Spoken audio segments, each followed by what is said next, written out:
I'm sitting at the end of the world, the very edge, at least where it ends in my eyes. Up here on the Pacific coast, the boats fishing offshore in the new moon void, they shine lights like day out to sea, and it looks to me like a bubble. A luminescent pearl of light in the night, my oyster. I look to my sides to see the black sand beaches which made the crashing waves look like they were yo-yoing off the ledge of shore. I swear I didn't breathe for an hour in the awe of it. Certainly a memory I wish to keep. Well, I grew up in the east of Boston, Mass, as east goes without crossing over, and on my last day home I spent it on the harbor, looking out at the Atlantic and its endless dirty water, taking in the sharp, salty East Coast air one homesick sigh at a time.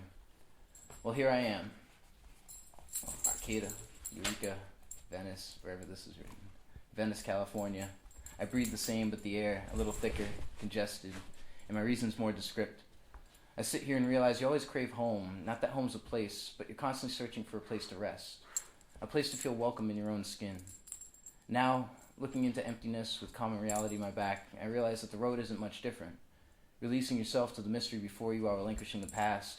Know that nothing behind you changes how far you can see. It's just constantly there, hinting at you that these steps don't really feel too different, that this path is more paved than it appears. Well, a wise man once told me that life is like a racing track. You blindly keep moving forward, almost unfazed by the changing and repeating scenery, trying to finish your race.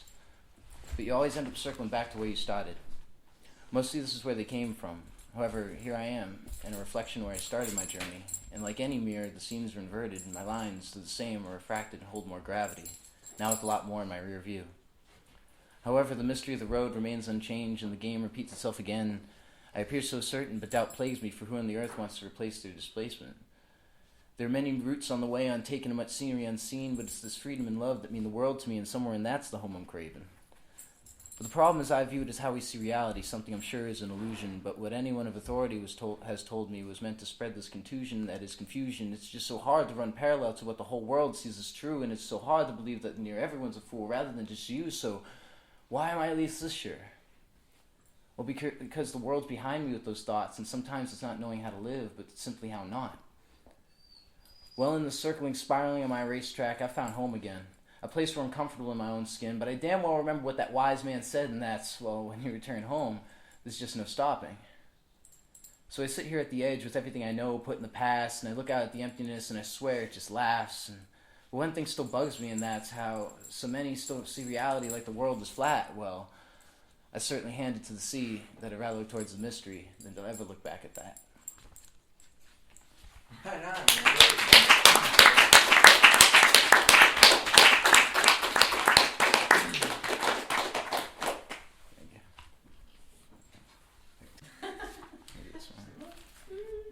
This is far newer and unrefined. So, it's what it is. I lied to rest, to awake, after a day in which I wish would last forever, at least for my sake.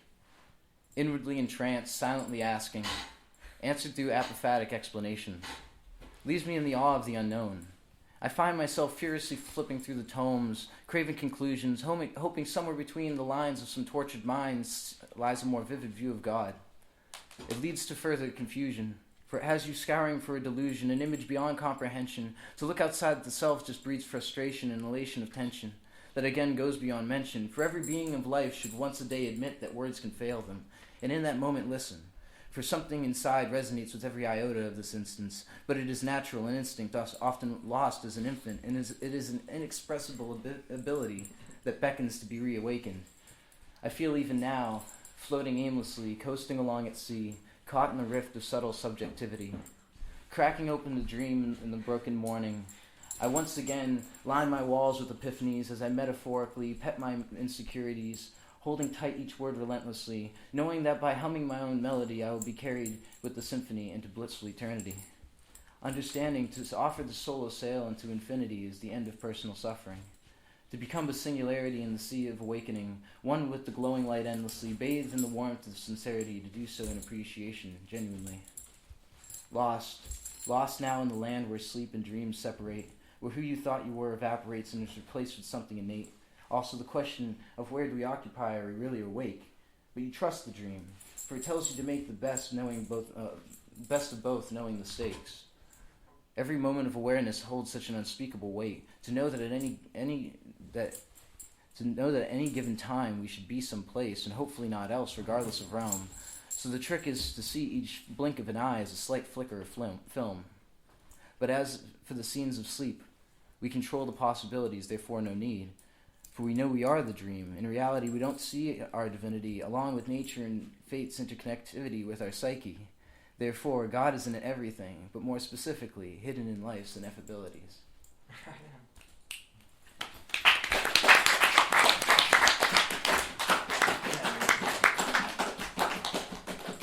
Can I do one more? Yeah, please. I'll warn you one. O lost child of broken dreams, sadly these heroes are novelties. To idolize someone is to aspire to be no greater than they, and more often than not, we're not given the same opportunity. I often wish I could take a pen to my reality, for it'd be foolish to ask for an eraser. To accept the collective answer is the cancer that calluses the open mind. A finite thought is no more than a transient truth sought, for though we believe that we can grasp existence like a textbook, there are many levels that words fell short of reach, that classes and lectures fail to teach, that only obstacles and mistakes can preach. To go your own way and to stray from the expected is to say, I'll make it. For the well-beaten path is fading, and the words that were law are shaken. Time to awaken to the open fields untaken, and in the overgrown fields of yore hide many wonders forgotten.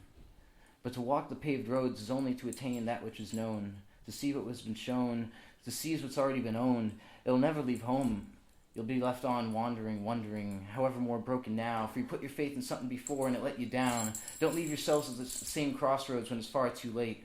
The only way to know which direction to go is to follow your spirit and faith. O distracted child, don't let a soul sell you a dream or try to squeeze one from that which you cling. You are more. You are more than what you credit yourself for. You are the ocean and a raindrop. You are a mountain in the sand. You are greater than God's hand. You are its words. You are love with a smile, a personalization of vibration that is the essence of creation, truly seamless with existence, a thought within a dream. There's no reason to look up to someone, for those with power have no influence, unless you agree, and in that you lose your significance. All right.